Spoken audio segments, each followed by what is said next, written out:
Dans l'actualité ce soir, le sursaut d'Hillary Clinton. Elle se relance en gagnant dans l'Ohio et le Texas. Côté républicain, George Bush apporte son soutien à John McCain, désormais assuré d'être candidat. En France, encore une étude sur la hausse des prix, cette fois région par région. Elle montre qu'elle est plus importante dans le sud-est et en Île-de-France, moins importante dans l'est et le nord. Le nouveau choc pétrolier, l'OPEP, ignore les appels du monde et refuse d'augmenter sa production. La France mise à son tour sur les éoliennes, c'est le dossier de cette édition. À 4 jours des municipales, Nicolas Sarkozy veut reprendre la main. Il promet une baisse du chômage et la poursuite des réformes. Invité ce soir, le grand absent de la campagne, Jean-Marie Le Pen. Bonsoir et à tout à l'heure. Enfin, le film qui devient un phénomène. Bienvenue chez les Ch'tis enregistre le record absolu d'entrée pour une première semaine. Déjà 4,5 millions de spectateurs. On se bouscule dans les salles et sur les lieux du tournage. Bonsoir et bienvenue à tous. La plus longue et la plus chère campagne présidentielle de l'histoire américaine va donc se poursuivre encore plusieurs semaines. Hillary Clinton, après avoir frôlé le chaos, a donc renoué avec la victoire et avec le sourire. Envoyé spéciaux au Texas, Alain de Chalvron, Aaron Diamond. Le sourire du soulagement. Hillary a sauvé sa campagne avec ses 3 belles victoires de la nuit dernière. Hillary soulagée et plus combative que jamais. On poursuit notre route, on continue fort et on ira jusqu'au bout. Dans le camp Obama, l'ambiance n'est pas vraiment à la défaite. C'est la fin certes d'une série de 11 victoires consécutives, mais le candidat peut relever à juste titre qu'il a toujours l'avantage numérique. Peu importe le résultat ce soir, nous avons à peu près la même avance en nombre de délégués. Et nous sommes en bonne voie pour remporter la nomination démocrate. Les commentateurs soulignent la redoutable efficacité de ce spot diffusé ces derniers jours par la campagne d'Hillary. On y voit un enfant qui dort, il est 3 heures du matin, le téléphone sonne à la Maison Blanche, il y a une crise quelque part. Qui voulez-vous qui réponde, demande une voix. Quelqu'un qui connaisse les leaders du monde et les problèmes militaires. Sous-entendu, Hillary Clinton, et non pas Obama, l'inexpérimenté. Elle mène une campagne de plus en plus agressive. Vous voteriez quand même pour elle? Non, je ne voterai pas pour Hillary. Avec la campagne ainsi relancée, on peut craindre une multiplication de ces spots insidieux ou les attaques frontales, pour le plus grand bonheur de John McCain.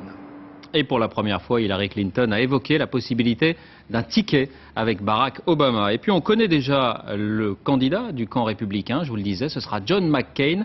Après ses nouvelles victoires, il est mathématiquement assuré d'être désigné. Et George Bush l'a reçu sans attendre à la Maison Blanche pour lui apporter son soutien. Claude Samper.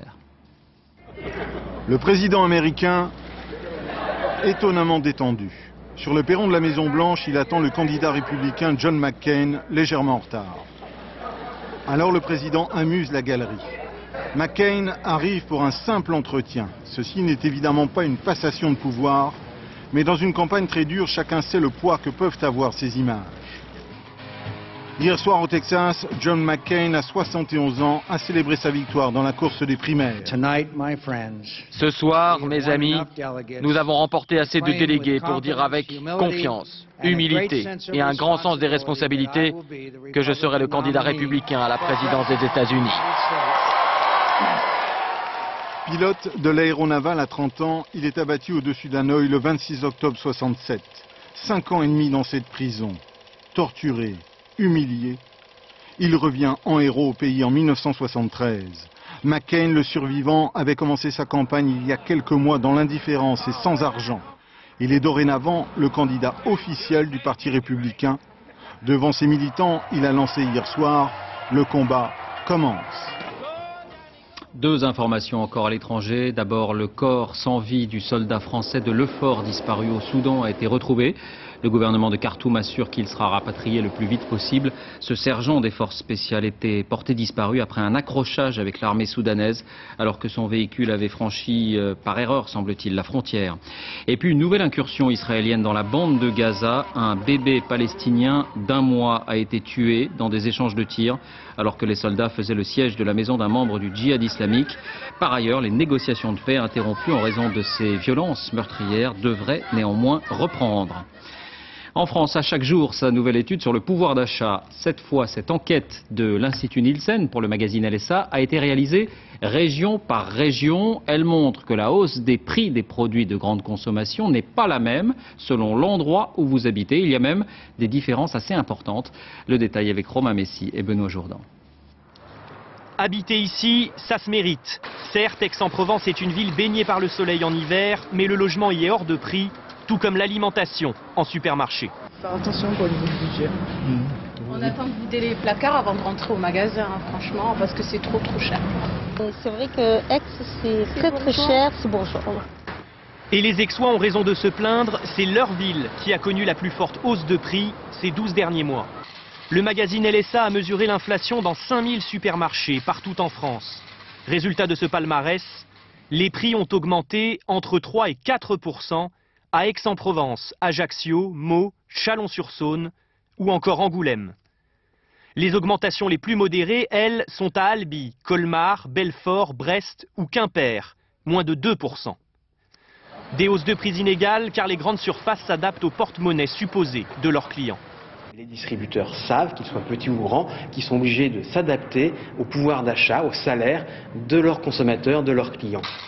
Autre raison pour expliquer les inégalités de prix, le manque de concurrence entre les grandes surfaces.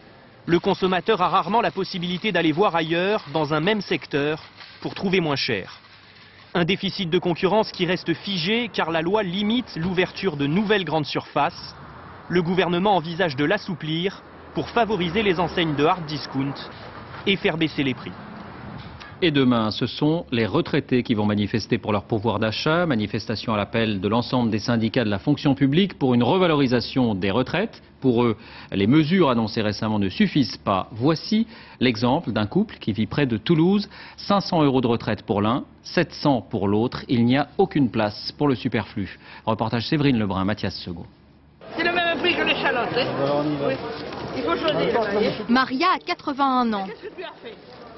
Tu as foutu tout en l'air, toi, là. Lucien, son mari, 80 ans. Ah, mais tu peux l'aider. Tous les deux sont retraités de l'agriculture depuis 20 ans. Et pourtant, 2 fois par semaine, ils se lèvent à 5 h du matin pour vendre sur le marché. Ils n'ont pas le choix. Moi, je touche 710 € par mois et elle touche 548 € par mois. Alors, ça ne fait pas une somme énorme à tous les deux. Sur l'étal, quelques oignons, des bottes de poireaux, des pommes de terre, le produit de leur potager. Ce matin-là, ils ont vendu pour 50 € de marchandises. Qu'est-ce que vous en faites de cet argent? On fait nos courses. Les courses, justement, ce n'est pas au marché, mais en grande surface, c'est moins cher. Et pour le moindre petit plaisir, l'argent est compté. Ils n'achètent plus de roquefort, par exemple. Le roquefort, vous savez, il est cher. Et alors achète du bleu plutôt que le roquefort, c'est à peu près... On continue, mamie? Oui, on continue, oui. Tous les deux n'ont pas de loyer à payer. Ils ont la jouissance de cette petite maison sur la ferme familiale. Mais entre les factures qui augmentent, la redevance télé, les franchises médicales, trop, c'est trop. Les médicaments, ils versent le remboursement, ou il y en a qui ne le remboursent plus. Alors on est toujours les couillonnés de la farce. Lucien, qui a commencé à travailler à 14 ans, ne cache pas son amertume. C'est plus intéressant pour les politiques. Ils font semblant un peu de par devant et après, dès que vous avez tourné le dos, tant qu'il y a les élections, là oui, les retraités, on leur promet la lune. Après. Cette année, leur retraite a augmenté de 1,1%. C'est 12 € de plus par mois. Et à noter que la France n'est pas la seule concernée par ces problèmes de pouvoir d'achat. Pour la première fois depuis bien longtemps, l'Allemagne a connu une grève massive dans les transports, vols annulés ou retardés, bus et trains régionaux paralysés, les hôpitaux aussi ont fonctionné au ralenti, ainsi que diverses administrations publiques dans ce pays, longtemps épargnées par les mouvements sociaux. Dans ce contexte, la réunion de l'OPEP aujourd'hui à Vienne était suivie de très près. Et bien malgré l'appel des États-Unis ou de la plupart des pays d'Europe, les pays exportateurs de pétrole ont décidé de ne pas augmenter la production. Conséquence, le cours du baril a battu aujourd'hui un nouveau record en dépassant pour la première fois les 104 $. Une hausse qui se répercute sur le plein d'essence. Depuis quelques semaines, les pompistes ont d'ailleurs constaté que ceux qui partent sans payer sont de plus en plus nombreux. Les vols de carburant, puisque c'est bien de cela qu'il s'agit, seraient en hausse de 30%. Vincent Fischmann, Wassila Kamli. Il a laissé ses phares allumés donc afin de tenter d'éblouir les caméras de surveillance. C'est la technique la plus souvent utilisée, faire le plus discret possible et le tout en quelques secondes. Et il va regarder constamment autour de lui pour s'assurer qu'il n'est pas repéré. Et ensuite, une fois qu'il a fini, il va monter dans son véhicule et il quitte la station sans avoir payé son carburant. Donc là, on appelle cela de la grivellerie. Le phénomène n'est pas nouveau, mais dans cette station, le nombre de ces infractions inquiète. En 2007, 160 plaintes ont été déposées, 20% d'augmentation depuis 2 ans. Pour chaque infraction, une photo est envoyée à la police pour identification. À l'extérieur, une dizaine de caméras scrutent chaque mouvement, mais certains voleurs ont trouvé la parade. Les véhicules qui opèrent et qui volent du carburant ont souvent des plaques maquillées, donc avec des modifications, alors soit des petits morceaux de scotch, soit au feutre aussi, on maquille les plaques. 7 500 €, c'est ce qu'a perdu cette station l'an dernier. Chez les pompistes indépendants, on parle d'une augmentation des vols de 20 à 30% en une année. Et la baisse du pouvoir d'achat y serait pour quelque chose. Je vous remercie, à bientôt chez vous. Le carburant a augmenté de 30 à 40% sur un an et demi. Et donc les gens qui sont économiquement faibles profitent de certaines ouvertures. Seule solution efficace, faire payer le client avant qu'il se serve. Vous voyez là par exemple on est proche de la sortie, donc c'est une piste à risque on va dire, et là effectivement avec le paiement par carte on n'a pas de grivellerie. Le plus souvent les auteurs, s'ils sont retrouvés, sont condamnés à rembourser. En cas de récidive, les peines peuvent aller jusqu'à 6 mois de prison et 7 500 € d'amende. Face à cette nouvelle donne énergétique, la France, on le sait, s'appuie sur son parc nucléaire, sur ses barrages hydroélectriques aussi, mais elle mise également sur les éoliennes. Le plus grand parc vient d'être inauguré dans le Pas-de-Calais et pourtant de plus en plus de voix s'élèvent pour s'interroger sur le coût, sur le bruit et sur l'impact sur le paysage de ces gigantesques machines. C'est le dossier de cette édition, il est signé Nicolas Châteauneuf, Dominique Mas. Des pales gigantesques qui moulinent la brume du matin. Voici le plus grand parc éolien de France. 70 pylônes se dresseront bientôt sur ces terres du Pas-de-Calais et fourniront l'électricité à 150 000 foyers. Au sol, c'est l'effervescence, des grues géantes et tout autour des hommes qui font un peu fourmi. Pour Jean-Marie Van Voren, c'est sûr, les chantiers comme celui-ci vont se multiplier. L'éolien est à la mode, attire les investissements, plus d'1 milliard d'euros en 2006, tout en bénéficiant d'aides de l'État. Les subventions permettent justement de pouvoir améliorer les parcs, améliorer aussi donc la technologie des machines et qui deviendront dans le temps de plus en plus rentables. Actuellement, on compte 1900 éoliennes sur notre territoire. Elles devraient être 3500 dans 2 ans et plus de 8000 en 2020. Si l'éolien est en plein boom, c'est pour 2 raisons. La technologie commence à être éprouvée et les politiques mettent la pression. Jean-Jacques Ilmoine est maire d'une des communes du Nord qui accueille le parc d'éoliennes. Il a porté le projet pour une raison simple, cela va rapporter beaucoup d'argent. C'est 2 millions d'euros chaque année dans les caisses de la communauté de communes pour mettre en place notre projet de développement que nous avons construit parce qu'il y avait cette centrale éolienne qui devait voir le jour. Un parc de 5 ou 6 éoliennes de grande taille, c'est 2 à 5 emplois créés. Une taxe professionnelle entre 80 et 150 000 € par an pour la commune et un loyer annuel entre 20 000 et 60 000 € pour les propriétaires de terrain. Une éolienne de ce type coûte environ 3 millions d'euros à la charge d'investisseurs privés qui se rémunèrent ensuite en revendant à très bon prix l'électricité produite. Mais la France a d'autres atouts. Notre pays dispose de 3 grands régimes de vent indépendants les uns des autres. Le Nord et la Manche, la côte atlantique et la Méditerranée. Heureusement, les éoliennes actuelles sont assez bien réparties. Il est très rare que toutes s'arrêtent de fonctionner en même temps. Mais les éoliennes ont aussi des ennemis farouches. Il y a 7 ans, Antoine Belay a vu apparaître près de chez lui ces dizaines de pylônes. C'était une époque où la réglementation était très souple. Donc pas d'enquête publique, pas de concertation, on nous a imposé ces éoliennes et nous les subissons, tant d'un point de vue visuel que d'un point de vue sonore. Et puis il y a aussi ceux qui estiment que les éoliennes coûtent très cher et ne sont pas une réponse à l'enjeu écologique. Le même argent qu'on est en train d'investir dans l'éolien, c'est-à-dire quelques milliards d'euros par an, ce qui n'est pas rien, et ce qui est un quasi-impôt, puisque c'est levé sur la facture d'électricité que tout le monde paye ou à peu près, si on le mettait dans l'isolation des logements, il permettrait de gagner 20 à 50 fois le CO2 qu'on peut espérer gagner en mettant ça dans les éoliennes. Cette année, les éoliennes françaises devraient permettre d'éviter l'émission d'1 600 000 tonnes de CO2 dans l'atmosphère. Notre pays en émet au total 500 millions. Mais l'avenir est peut-être dans ces grandes installations en pleine mer, plus puissantes, plus rentables et sans voisins. On en vient à la politique, on l'entendait moins ces derniers temps. À 4 jours des municipales, Nicolas Sarkozy revient sur le devant de la scène. Interview à nos confrères du Figaro, discours devant des chefs d'entreprise. Le président de la République veut reprendre la main en renouant avec le volontarisme économique. Il promet notamment une baisse sans précédent du chômage selon lui. Alexandre Cara, Tristan Lebras. Nicolas Sarkozy veut se faire entendre. À quelques jours des municipales, c'est au Sénat qu'il reprend l'offensive, avec un fil conducteur, défendre le bilan de 10 mois de pouvoir. Mesdames et messieurs, c'est l'année 2007. L'investissement résiste et le chômage baisse. Nous aurons des chiffres prochainement qui montreront un niveau sans précédent de baisse du chômage dans notre pays.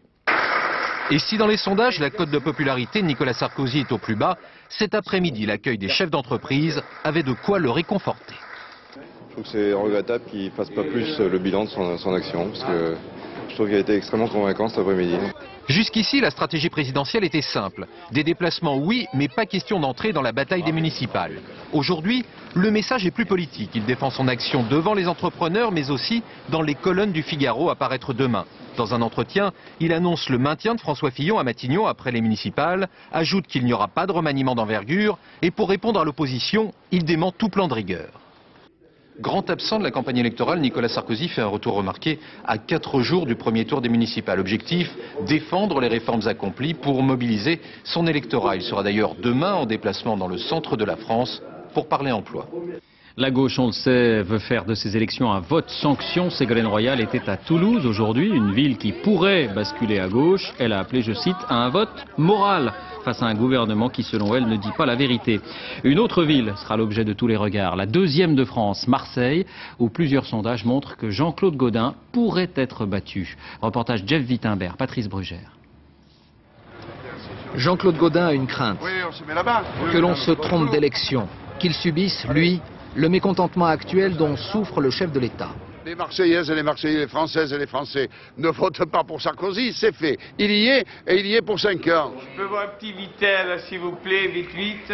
Goguenard, le socialiste Jean-Noël Guérini, en tête dans les derniers sondages, appuie donc là où il pense faire mal. Il ne faut pas parler du président de la République. Bientôt, c'est moi qui vais défendre le président de la République à sa place. Enfin, il faut être sérieux quand même.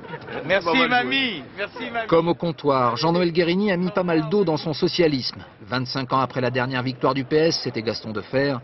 Il parle propreté, sécurité, il veut doubler la police municipale et s'adresse aux électeurs comme s'il y était déjà. Dans les quartiers nord, on paye comme tout le monde. Venez voir un peu des trous comme ça, je me suis cassé une cheville. Je serai le maire de tous les Marseillais.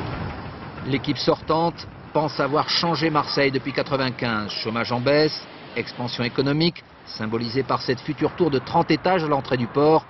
Jean-Claude Gaudin et ses partisans crient donc à l'injustice.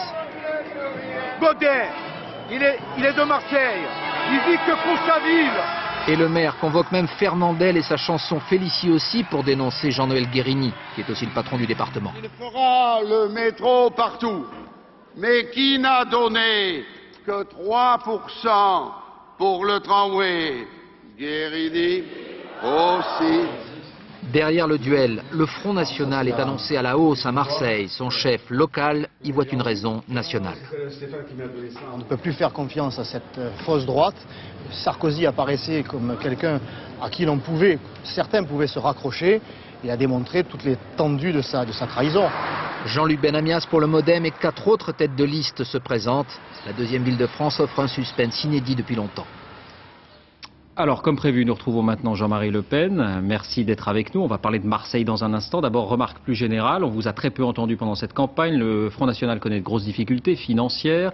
Il y a des candidats dans un tiers des départements à peine. Est-ce que c'est le début de l'extinction du FN? Non, je ne crois pas. Et je crois même que c'est l'inverse. C'est la renaissance, puisque nous avons été sévèrement étrillés sur le plan financier aux élections législatives, et je dois dire un petit peu par la faute de l'abstention de nos électeurs. Et je les supplie dans cette élection-ci de ne pas s'abstenir. Aidez-nous à vous aider, parce que sans ça nous ne pouvons rien faire. La France est entre vos mains, et les élections municipales, les élections cantonales ne sont pas seulement des élections locales, oui. Ce sont des élections politiques. C'est aussi parce que vos électeurs étaient partis chez Nicolas Sarkozy. On voit qu'il baisse dans les sondages, on ne voit pas le Front National remonter. Si, vous voyez, justement, on vient de dire qu'à Marseille, il remonte, mais pas seulement à Marseille. Je crois que ce que je crains le plus, c'est l'abstention. Parce qu'à partir du moment où les électeurs se détachent des institutions de la République, elles courent un très grand danger. Il faut qu'ils participent eux-mêmes, qu'ils fassent leur devoir. Je compte sur eux en ce qui me concerne, parce que nous sommes en effet pour l'instant dans une campagne assez pauvre de moyens. Eh bien, il faut qu'eux nous aident. Alors à Marseille, si vos candidats sont en position de se maintenir au second tour, en position d'arbitre, quelles consignes allez-vous leur donner? Il ne fait aucun doute qu'ils se maintiendront. Il n'y a absolument aucune raison pour que nous choisissions entre les deux forces politiques qui ont conduit le pays au désastre, que ce soit la gauche ou que ce soit la droite de M. Sarkozy, qui annonce aujourd'hui que le chômage va baisser, en contradiction totale avec l'annonce faite par le ministre des Finances, qui annonce que justement, dès 2008, le chômage remonte. Cette consigne sera valable dans toute la France? Écoute, ça dépend, ça se jouera au cas par cas. Le lundi matin, le bureau politique se réunit et jugera selon les résultats. Mais nous espérons surtout qu'il y ait une mobilisation générale de tous ceux qui ont envie que la France reste la France. Il y a 6 ans encore, le Front National paraissait en situation de l'emporter, éventuellement dans quelques villes, en tout cas qui a un scrutin serré. Aujourd'hui, on ne voit pas du tout où le FN pourrait s'imposer. Au moins à Hénin-Beaumont, j'espère, et peut-être dans d'autres villes. Mais j'ai connu le Parti Socialiste à 5% avec Gaston Defferre, et le gaullisme à 3%, juste avant que le général de Gaulle ne revienne au pouvoir. Par conséquent, je suis optimiste. Un mot de votre ancien concurrent, ancien ami devenu concurrent, Bruno Maigret. Vous l'accusez d'avoir été financé par l'UIMM? Non, je dis que l'UIMM a souvent servi de bras séculier au gouvernement pour aider soit les syndicats ouvriers, ce qui est assez choquant, il faut bien le dire, soit certains mouvements de droite qui ne voulaient pas, d'extrême droite, qui ne voulaient pas aider eux-mêmes. Et vous pensez à lui? Nos concurrents, non, je ne l'ai pas cité personnellement, mais j'ai des cas où je suis certain qu'ils ont été aidés d'ailleurs. Vous avez des preuves? On en a fait l'aveu, je crois qu'on a dit que le GUD avait été financé par l'UIMM, il n'a pas été le seul. Le Front National ne l'a pas été, il est même le seul mouvement politique qui n'ait été aidé par personne d'autre que par ses adhérents et ses militants. Dernière question, Jean-Marie Le Pen, les années passent et vous faites encore peur. Il y a 2 jours, Sophie Marceau a quitté le plateau d'une chaîne de télévision, TF1 pour ne pas la nommer, parce que vous y étiez, elle venait défendre son film, elle a préféré partir. Vous restez sulfureux, ça vous arrange? Oui, si elle me connaissait, si elle avait fait ma connaissance, elle se serait aperçue qu'elle n'avait aucune raison de me craindre. Parce que je n'ai pas aucune raison de faire peur aux Français. Moi, je vise à les défendre prioritairement. Par conséquent, je ne vois pas qui ça pourrait inquiéter, à part ceux peut-être qui vivent sur le dos du peuple français. Merci Jean-Marie Le Pen d'avoir répondu à notre invitation. Et notez d'ores et déjà ce rendez-vous, dimanche soir pour les municipales. Une grande émission spéciale dès 18h55 avec Élise Lucet à mes côtés et bien sûr l'ensemble de la rédaction pour un maximum d'estimation, un maximum de résultats. 38 groupes français, 38 grands groupes qui s'engagent à recruter 22 000 jeunes des quartiers défavorisés. L'annonce a été faite en Conseil des ministres. Le regard est, semble-t-il, en train de changer sur ces banlieues pour des entreprises qui ont besoin d'embaucher. Une grande opération vient également d'être lancée par les plus grands palaces parisiens. Reportage Pierre Monégier, Alexis Oran. Ils viennent des quartiers pauvres de Seine-Saint-Denis et s'apprêtent à intégrer l'un des plus luxueux palaces parisiens. Pour l'instant, c'est l'entrée de service, celle des petites mains. Le beurrier, le confiturier, l'assiette, vraiment, ils forment une ligne. Toujours le couteau à droite, toujours l'harmonie. Après des mois de chômage et des petits boulots de serveur, les voilà propulsés dans l'univers des grands chefs. Même disposition pour le petit-déj. Exactement. Quand on est rentré pour la première fois dans cet hôtel, on s'est dit mais est-ce qu'on va réellement s'y faire, puisque c'est vraiment la grande classe, quoi. Donc maintenant, on est un petit peu descendu de notre nuage et on s'est dit qu'il y a des personnes qui bossent ici et il faudrait qu'on soit à la hauteur. Leurs chefs sont des stars, Alain Ducasse ou encore Christophe Michalak, ancien champion du monde de pâtisserie. Alors forcément, on s'applique. Voilà, ça me plaît. Jouer avec le champion du monde, c'est une grande opportunité pour moi. Et la priorité, c'est la motivation. C'est la seule chose que je ne peux pas leur apprendre. Et dans ce cas-là, Mohamed, en tout cas, est très motivé. 4 mois de formation les attendent, avec beaucoup de pratique, mais aussi un peu de théorie, comme ce cours de vocabulaire culinaire. Quelqu'un peut-il me dire ce que c'est qu'un banquet? C'est un repas organisé pour un nombre plus ou moins important de personnes. D'accord? Je demande pardon? De convives. Absolument, de convives. Le programme est financé par la région Île-de-France. Pour l'hôtel, il ne s'agit pas de faire de l'assistanat. Au contraire, ces nouvelles recrues auraient quelque chose de plus. Ils ont envie de s'en sortir, ils ont envie de réussir et ils ont le monde du luxe leur est complètement inconnu, donc pour eux c'est complètement magique. Alors que les autres jeunes qui sortent d'un cursus scolaire hôtelier ou restauration normale sont un peu plus rechignent à certaines tâches. Leur seul point faible, ils ont tout à apprendre. C'est à nous de progresser, donc j'ai arrivé comme les autres. Vous avez l'air prête à faire beaucoup de sacrifices. Ah ouais, je suis prête à saisir cette chance. Dans 3 mois, ils passeront devant un jury. En cas de succès, ils débuteront à 1 200 € net en CDI. Un terrible incendie au Moule en Guadeloupe. Le feu a fait 4 morts dans une maison. Une femme de 26 ans, son frère et ses 2 jeunes fils. On ne connaît pas les raisons du sinistre. L'incendie serait parti de la cuisine. En métropole, vous l'avez peut-être observé vous-même, l'hiver et ses intempéries est de retour. Grosse chute de neige sur les Pyrénées et très fort vent sur le sud de la France. Jenny Briffa. Ils n'ont pas arrêté de la journée, les chasse-neige. Sur les routes d'Ardèche, à peine 1000 mètres d'altitude, le vent et la neige ont perturbé la circulation. La nuit dernière, cette route a même été interdite aux poids lourds. C'est un des plus mauvais jours de l'hiver, oui. Je ne veux pas dire peut-être le plus mauvais, mais en fait c'est un des plus mauvais jours de l'hiver. Surtout le vent, parce que de la neige, il y en a eu davantage. Dans les Pyrénées, l'accès à la principauté d'Andorre est fermé jusqu'à nouvel ordre. Côté espagnol, poussés par le vent, plusieurs camions ont quitté la route, provoquant des embouteillages monstres.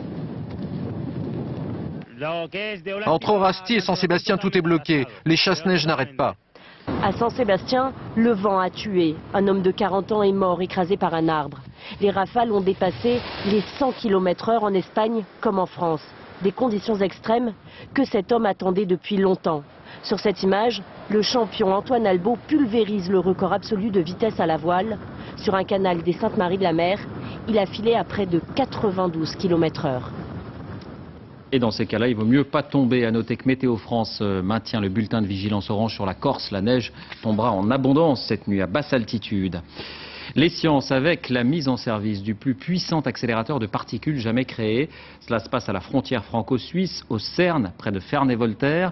Objectif percer, tenter de percer les secrets de la matière, c'est-à-dire les microparticules qui composent les atomes. En bref, tenter de savoir de quoi est fait notre univers. Envoyés spéciaux Jean-François Firet, Catherine Juste. 2 heures de manipulation pour mettre en place la toute dernière pièce du puzzle. Et quel puzzle! Le plus grand accélérateur de particules au monde. Un cylindre de 27 km à 100 mètres sous terre. À l'intérieur de ce cylindre, des petits bouts d'atomes, des protons.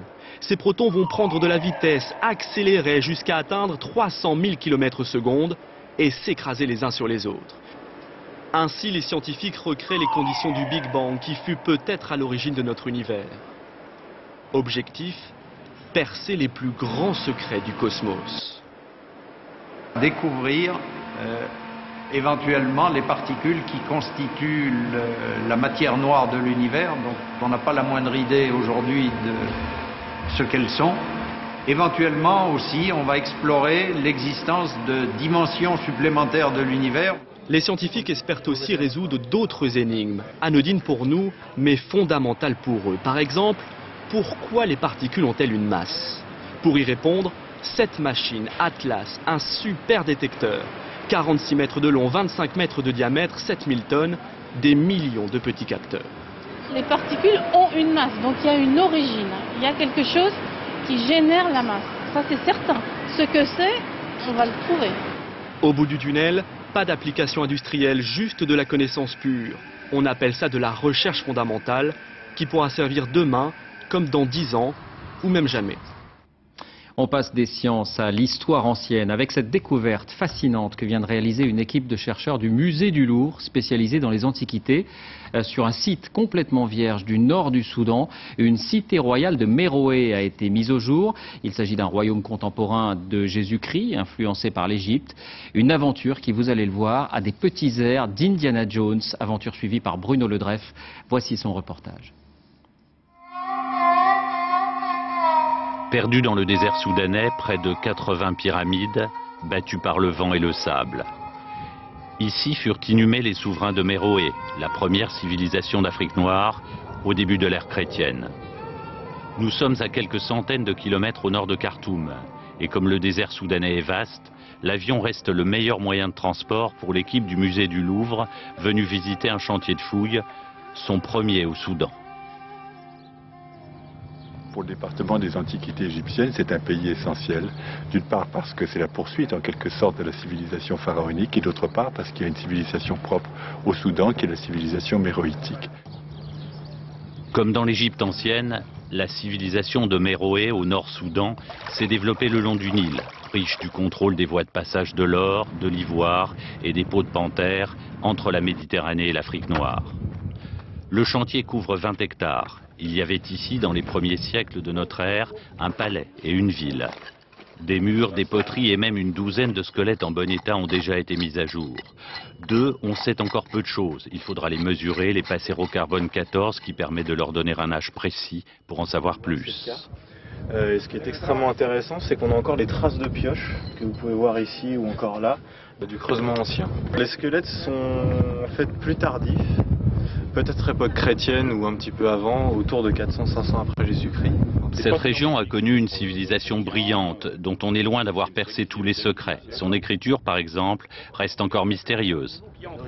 C'est un des témoignages les plus importants d'un royaume qui s'est déroulé en Nubie, en Afrique on peut dire, qui a résisté à l'empire pharaonique, aux Égyptiens pendant près de 1000 ans. 9 archéologues français et une cinquantaine de Soudanais s'activent chaque jour entre 7h et 13h. Après, il fait trop chaud. Un budget de 46 000 € entièrement financé par un mécène. Super heureux d'accompagner l'équipe du Louvre et de voir les progrès du chantier qui sont considérables, puisque quand on pense que ça a démarré il y a quelques mois à peine. La magie du lieu échappe sans doute un peu aux ouvriers soudanais. Pour eux, c'est surtout un salaire garanti pour un travail qui les étonne parfois. Moi je creuse, et quand je trouve des morceaux d'objets, je les mets de côté pour les Français. Et chaque jour, ils trouvent de petites merveilles qui témoignent de la richesse de cette civilisation. Non, mais avec la magnétométrie... Les fouilles dureront donc longtemps. Considérer que c'est une mission à long terme. C'est un site merveilleux, c'est un site majeur de la région de Méroé et c'est 20 hectares. Chaque saison, on trouve des trucs quand même incroyables et c'est que le début. Il faut rester même, j'ai envie de dire, un siècle. Absolument, 20 ans d'ailleurs, c'est pas... Des années de travail donc pour ces archéologues. Mais le musée du Louvre a déjà programmé pour dans 2 ans une exposition consacrée à la civilisation de Méroé. Des objets trouvés ici seront exposés à Paris, avant bien sûr de retourner au Soudan. Le salon de l'auto à Genève, c'est demain qu'il ouvre ses portes au public. Hier, on évoquait la vogue des petits véhicules écologiques et économiques. À l'opposé de ce marché, il faut savoir que la voiture de luxe, de grand luxe même, ne s'est jamais aussi bien portée. On est loin des problèmes de pouvoir d'achat. Les ventes ont triplé en 5 ans. Reportage Luc Bazizin, Lionel Langlade.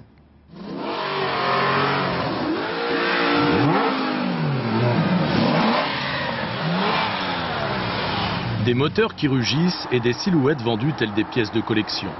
Ces 5 voitures de sport réunies valent à elles seules environ 750 000 €, soit 150 000 € en moyenne par véhicule. Ce secteur du luxe se porte bien, même très bien. Il a été multiplié par 3 ces 5 dernières années et la raison semble simple. Nouvelle fortune, oui, forcément par le boom internet, le CAC 40, etc. etc. François-Régis d'Avril s'est offert cette Audi R8 pour 130 000 €. Il travaille sur les marchés financiers et sa relation à l'argent est décomplexée. Il n'y a qu'à voir le développement de l'art contemporain et aujourd'hui les gens n'hésitent plus à afficher chez eux de belles pièces. Les gens ont envie de vivre avec leurs objets. Ils n'ont pas envie de les cacher dans une forme de caverne. Mais les objets de rêve se font parfois désirer trop longtemps. Dans le luxe, il faut de la rareté, donc il faut du délai. Quel que soit le modèle, il faut du délai. En revanche, passé une certaine limite, le client n'attendra pas. Et ici à Maranello, chez Ferrari, le délai peut atteindre 2 ans. Raison évoquée, les voitures sont faites à la main. Alors forcément, il faut savoir patienter. Le sur-mesure s'exprime dans les moindres détails. Au final, cette F430 coûte plus de 160 000 € au catalogue, le prix du rêve. On parlait des rêves, j'ai jamais donné un prix à un rêve, donc c'est un prix, étant donné qu'il y en a des listes d'attente de 2 ans, qui ne doit pas être trop élevé, peut-être que c'est trop bas.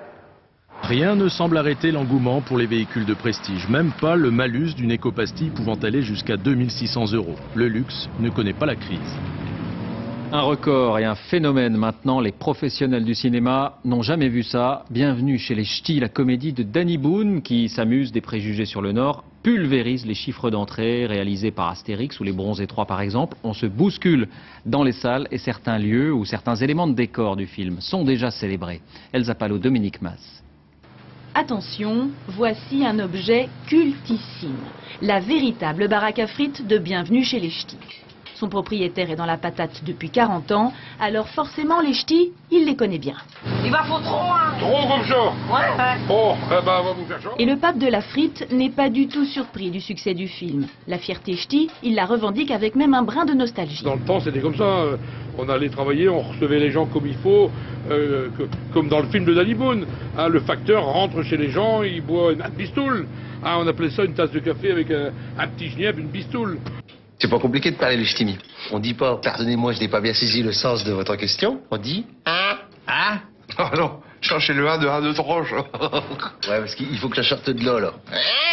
Dans les files d'attente des cinémas de la région, on vient bien pour rigoler, mais surtout par chauvinisme régional. Les gens sont sympas. Et ils sont fiers d'être nordistes, ils sont fiers de leur patois. Et ils espèrent bien garder les racines longtemps. À Marseille, ils vous ouvrent les bras, mais dans le Nord, on les referme. Ça veut dire quoi alors? Ça veut dire qu'on vous aime bien, on vous acquiert. Pour moi, le Nord, c'est toute ma vie. À la sortie de la séance, certains n'en reviennent toujours pas. J'ai mon mouchoir à la main, c'est tellement j'en ai pleuré de rire. C'est super. En tout cas, à la friterie Momo et dans toute la région, les Ch'tis espèrent bien que le film fera oublier les vilains clichés. Du Nord, pour dernier terrain vague. Des vagues de dunes. 4,5 millions d'entrées en une semaine déjà. Les sports, malédiction ou complexe, Lyon quitte une nouvelle fois la Ligue des Champions en 8e de finale. Pas de miracle hier soir à Manchester, c'est Ronaldo ici qui a marqué le but de la victoire pour les Anglais.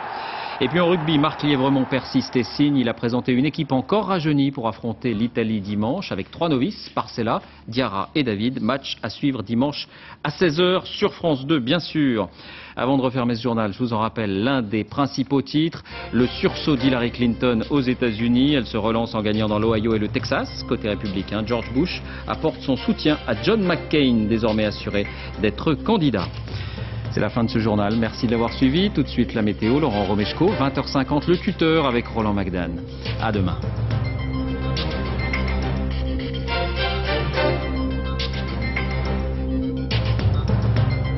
L'info en continu, c'est aussi sur France2.fr.